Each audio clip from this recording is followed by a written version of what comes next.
Bakit ngayon ka lang? Pa? Kanina pa ako tawag ng tawag sa'yo. Sinong kasama mo na naman? Ang siyota mo? Maganda ba yung ginagawa mo? Patitigilin kita sa pag-aaral mo. Eh di wag na mag-aral. Hoy! Hindi siya sumasagot. Saan naman kaya pumunta yung batang yun? Gusto mo ako makasama? Ayoko dito. Hindi ka uuwi. Dito ka lang. Brian, ano ba? Bitawan mo nga ako. Kaya ka, saan ka pupunta? Huli ka! Saan ka pupunta? Ha? Raizel! Raizel! Raizel! Nasaan kaya yung batang yung? Jairos! Jairos! Ano po yun, pa? Nasaan ang ate mo? Sabi ni ate, wag daw akong iimik. Ayoko naman magsinungaling kay Papa. Bakit hindi ka sumasagot? Tinatanong kita, nasaan ang ate mo? Ano kasi pa? Siguro, umalis na naman yun, no? Na hindi nagpapaalam sa akin. Oo pa, sabi niya po kasi, wag ko daw po sabihin sa inyo. Yung batang yun talaga. Manang-mana sa ugali ng mama niya. Pa, alis na po ba kayo? Oo. Mamayang tanghali, uuwi na lang ako para magluto ng pananghalian natin. Sige po pa. At ako na lang din po magluluto ng sinaing natin. Kayo na lang po magluluto ng ulam natin. Sige anak, mabuti ka pa. Nakakatulong sa akin. Hindi kagaya ng ate mo, puro lakwat siyang alam. Sige anak, alis na ako. Sige po, Papa. Ingat po kayo. Salamat anak.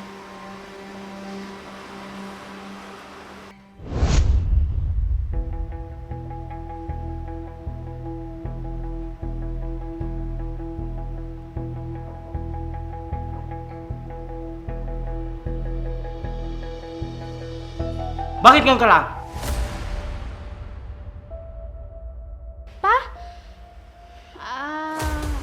Pa. Kasi... Hindi mo ba alam? Kanina pa ako tawag ng tawag sa'yo. Pero hindi ka sumasagot. Pa, kasi po... Kasi ano? Sinong kasama mo na naman? Ang siyota mo? Hindi ko naman siya boyfriend pa. At isa pa, kasama ko naman yung mga barkada ko. Hindi lang naman siya. Raizel? Kababae mong tao? Ikaw pa ang sumasama sa lalaki? Ano naman ang masama pa? Sa tingin mo ba, maganda ba yung ginagawa mo? Pag-aaral mo muna ang atupagin mo, hindi barkada? Pag hindi mo pa tinigil ang ginagawa mo, na palaging umuwi ng gabi, patitigilin kita sa pag-aaral mo. Eh di wag na mag-aral. Yan naman ang palagi niyong sinasabi sa akin eh. Hoy! Bastos kang bata ka! Kinakausap pa kita!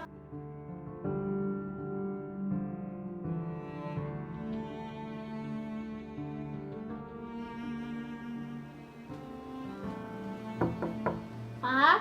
Papa? Bakit yan? Pa, wala po si ate sa kwarto niya. Ano?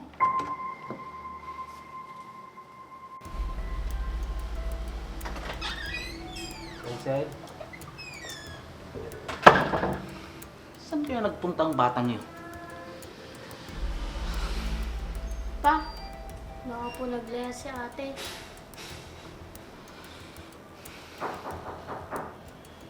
Tao po! Berto? Teka lang ha. Berto? Umits, ikaw pala. Tuloy ka. Buka muna. Magandang araw. Hi, Jairus. Dadalawin ko lang sana yung mga pamangkin ko. Tita, mano po? Kaawaan ka ng Diyos. Yun nga ang problema ko eh. Wala dito si Raizel. Ha? Saan siya nagpunta? Hindi ko alam. Teka lang at tatawagan ko siya.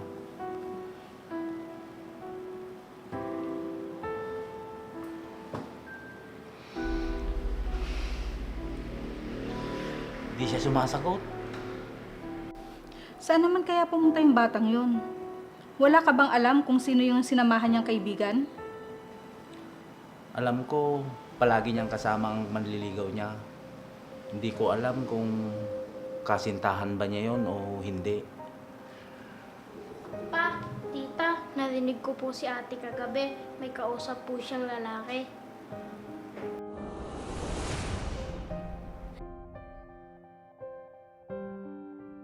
Sinabi mo yan, ah. O sige, magkita na lang ulit tayo sa dati. Sino kaya kausap ni ate?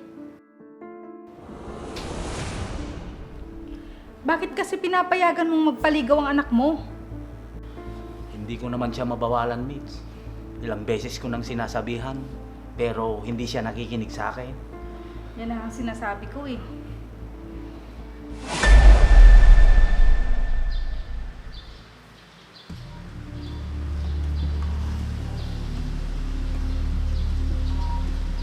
Tagal naman ni Brian.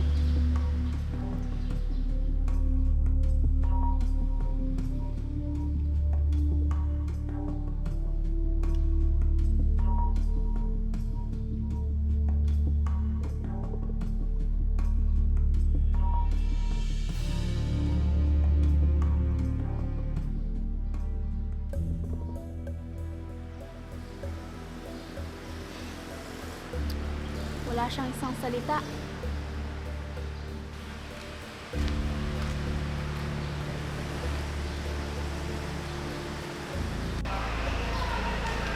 Rysel! Brian, ba't ang tagal mo? Kanina pa ako nag-aantay. Pasensya ka na. May pinuntahan lang ako saglit. Bakit hindi ka nag-chat o tumatawag sa akin? Ano kasi, nawalan ako ng load. Tama, nawalan ako ng load. Halika na, tara. Saan tayo pupunta? Di ba gusto mo ako makasama? May pupuntahan tayo. At sigurado ako magugustuhan na.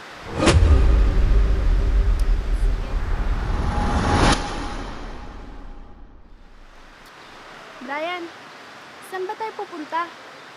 Ang layo na ng nilakad natin. Hindi ba tayo sasakay? Pagod na ako. Malapit na tayo. Ayun oh.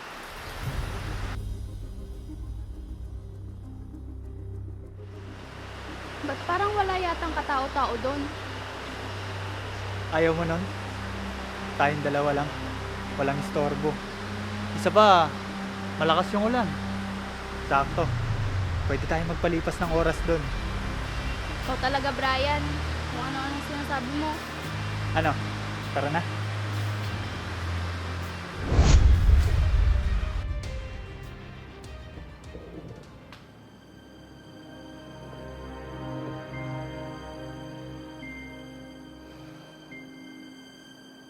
Ba't kaya ayaw niyang sagutin?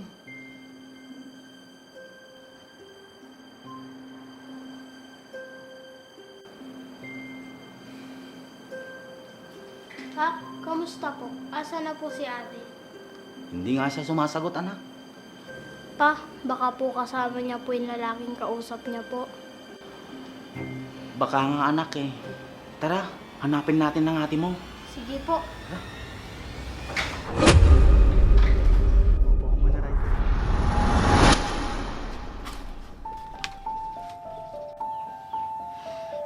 Brian, uuwi na ako. Ba't ka uuwi? Akala ko ba gusto mo ako makasama? Oo, pero ayoko dito. Hindi ka uuwi. Dito ka lang. Brian, ano ba? Rysel, anak, Bakit po pa? ang ate mo, baka may nangyaring masama sa kanya. Huwag naman sana. Tara na, anak. Bilisan natin hanapin ang ate mo. Bitawan mo nga ako! Sige na. Ano ba? Di ba ginusto mo naman Bitawan ito? mo nga ako! Saglit lang to, Rysel. Brian, nasasaktan ako! Sige Brian, na. tumigil ka!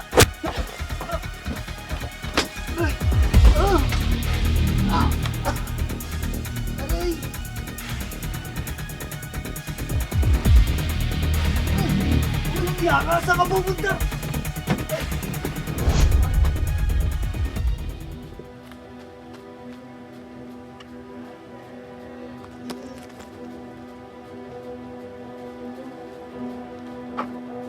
Rysel! Alam kong nandito ka lang. Lumabas ka na dyan.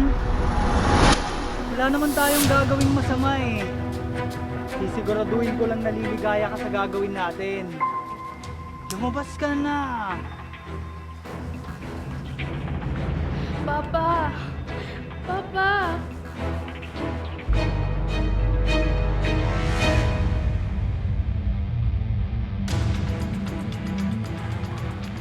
Huli ka! Saan ka pupunta? Ha? Halika rito. Ano ba? Bitawan mo ako!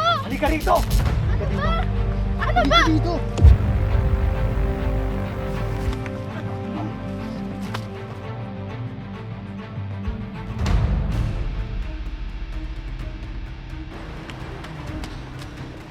Tita!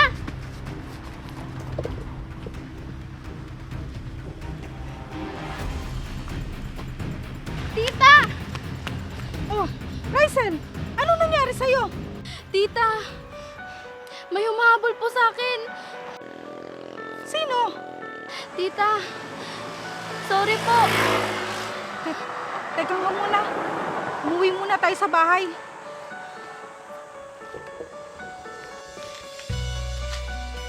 Umupo ka muna dito. Sandali lang ha. At ikukuha kita ng tubig. Tita, huwag mo akong iiwan.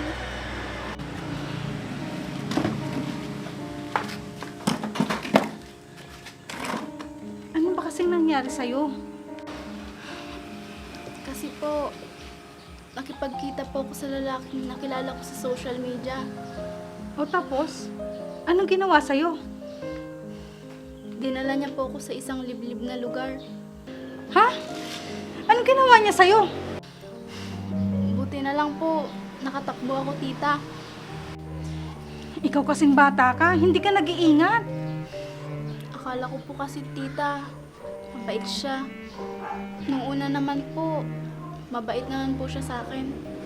Hindi mo alam. Pakitang tao lang yon sa unang kita nyo. Kaya nga po, Sandali nga, tatawagan kong papa mo.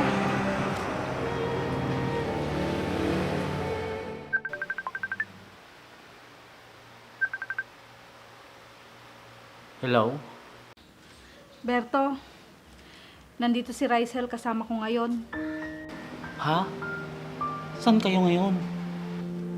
Nandito siya sa bahay namin. Sige, pupuntahan ko kayo dyan. Hindi, wag na. Ihahatid ko na lang siya dyan sa inyo. Tara na nga, ihahatid na kita sa inyo. sige po, tita.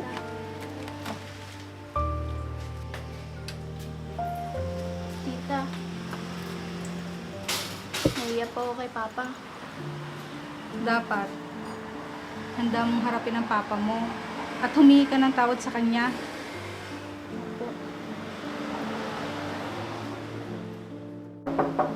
Berto? Papa? Rysel, anak?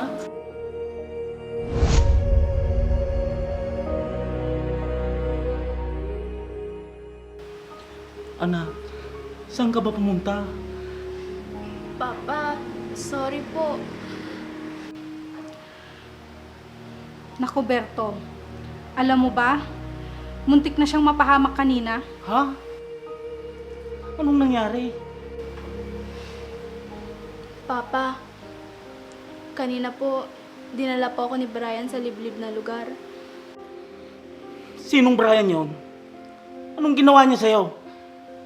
Pa, buti na lang po nakatakbo po ako kanina. Kung hindi po ako nakatakas, baka kung ano na pong ginawa niya sa akin. Humanda yun sa akin. Hindi ko hayaan na hindi makulong ang lalaking yon. Takot na takot ako pa. Kala ko, hindi ko na kayo makikita. Baka balikan ako ni Brian. Huwag kang mag-alala, anak. Nandito kami ng kapatid mo at tita mo. Hindi ka namin pababayaan. Oo nga, Rysel. Gagawin namin ang lahat para mahuli ang lalaking yon. Salamat po. Sige na, anak. Magpahinga ka muna sa kwarto mo. Jairus, samahan mo na ang ate mo. Sige po pa. Ate. Mitch, salamat. Mabuti na lang nandyan ka para sa mga pamangkin mo. Wala yon. Tutulungan ko sila hanggat kaya ko. Paano? Aalis na ako. Sige, Mitch. Maraming salamat ulit, ha. Mag-iingat ka.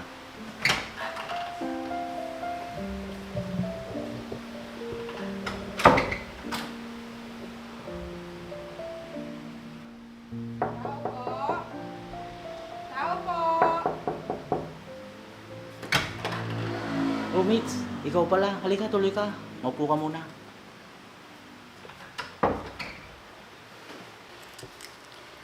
Berto, may magandang balita ako sa'yo. Ano yun, Mitch? Nahuli na daw si Brian. Talaga? Mabuti naman. Oo. At sisiguraduhin natin na makukulong siya sa ginawa niya kay Rysel. Tama. Hindi ako papayag na hindi siya makulong.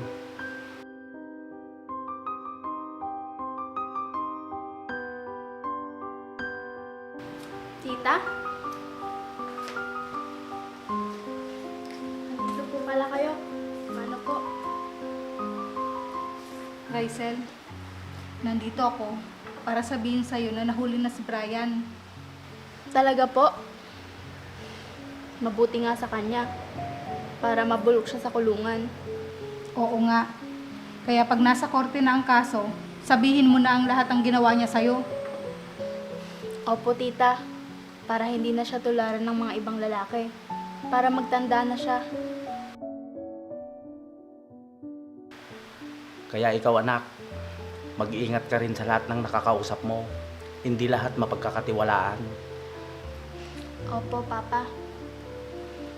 Lalo na sa social media, nagpapanggap na mabait pero may masamang balak pala. Opo, tita. Pa, magmula ngayon, pangako po na hindi na po yun mauulit. Sasabihin ko na po kung saan ako pupunta. Tama yan, Rysel, para hindi na mag-alala ang papa mo. Hindi mo alam kung gaano kahirap ang magpalaki ng isang anak na nag-iisa lang. Wala na ang mama nyo. Tanging ang papa nyo na lang ang nagpapakahirap para mapabuti ang buhay nyo. Tama ang tita mo, anak. Pinipilit kong buhayin kayong magkapatid. Dahil para sa inyo lahat ang ginagawa ko. Opo, pa. Naintindihan ko na po ang lahat. Ayaw mo kaming pahamak. Ako lang po ang pasaway at muntik na mapahamak dahil doon. Mabuti naman, anak. Naunawaan mo ang ginagawa kong paghihigpit sa'yo. Dahil hindi ko mapapatawad ang sarili ko kung isa sa inyo ang mapapahamak. Hindi ko hayaan yon kahit na magalit kayo sa akin. Para din naman sa kapakanan nyo yun, hindi sa akin. Salamat po, pa. Nandyan po kayo. Siguro, kung ibang magulang na yun at walang pakialam sa amin, baka napano na po kami. Magpasalamat tayo sa Diyos dahil hindi kanya pinabayaan. Dapat sa inyong mga kabataan, laging sumunod sa mga magulang para hindi kayo mapahamak. Sige na, mauuna na ako. Baka hinihintay na ako ng mga anak ko. Salamat, Mitch. Kahit na wala nang asawa ko, nandyan ka para sa mga pamangkin mo. Oo naman, pamilya tayo, kaya tutulong ako sa mga pamangkin ko. Salamat po, tita. O sige na, aalis na ako. Sige, mag-iingat ka.